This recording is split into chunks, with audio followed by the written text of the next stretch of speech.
feel in you masculine strength and feminine levels of love that make you safe and yet beautiful to them.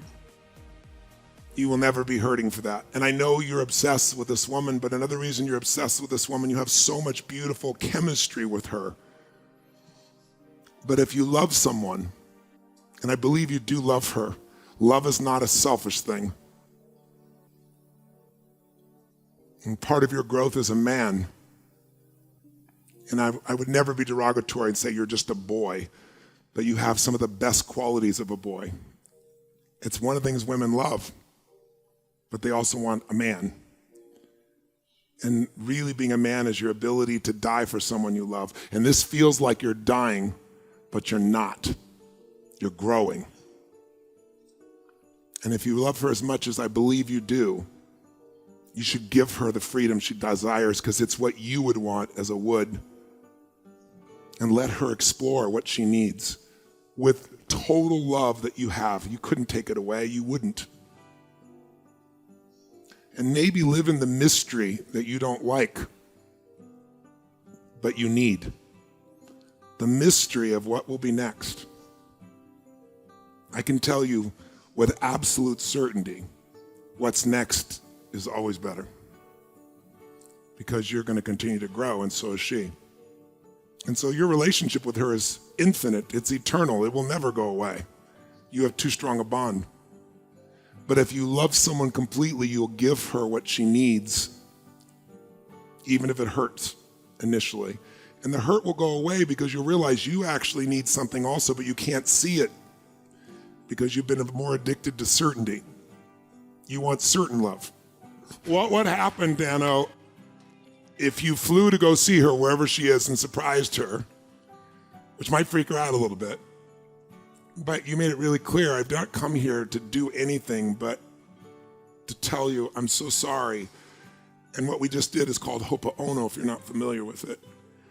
It was actually created here in Hawaii.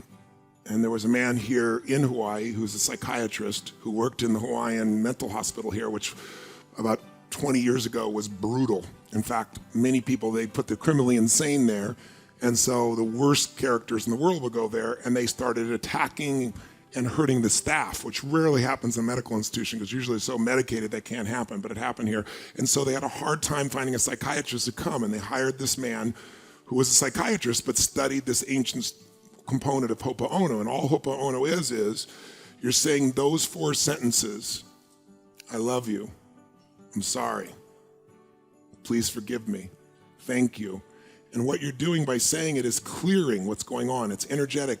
But this is the way he did it. He never met with a single person in the prison. He had his office, he pulled their files out, and he would read their stories. And you can imagine, someone who's a murderer has had some trauma in their life. They don't just show up as a murderer. And he would just do this for 2 hours on a person, day after day, and then go to the next person for 2 hours. And in less than 6 months, they cleaned out 65% of the facility because these people became healed. They never sat down with them in person. It's a clearing that occurs. You felt it in yourself.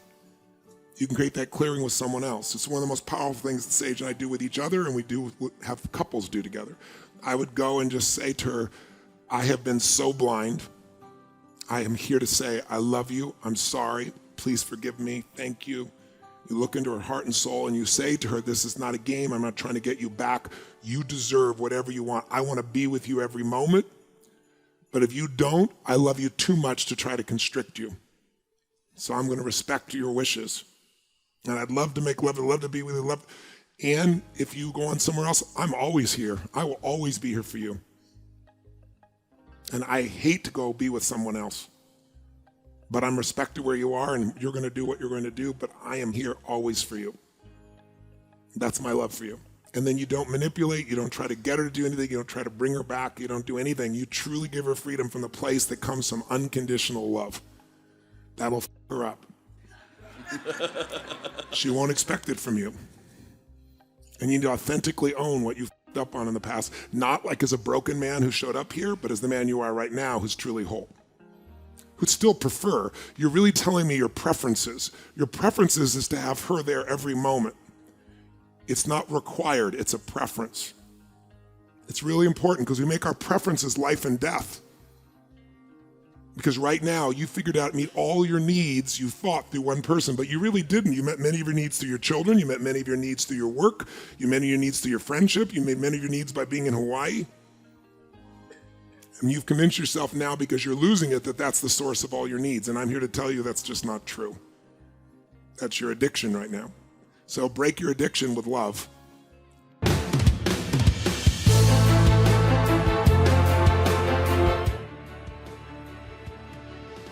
The Tony Robbins podcast is directed by Tony Robbins and hosted by Tony Robbins and Mary Buckheit.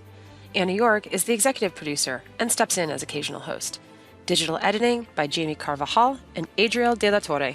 Copyright Robbins Research International.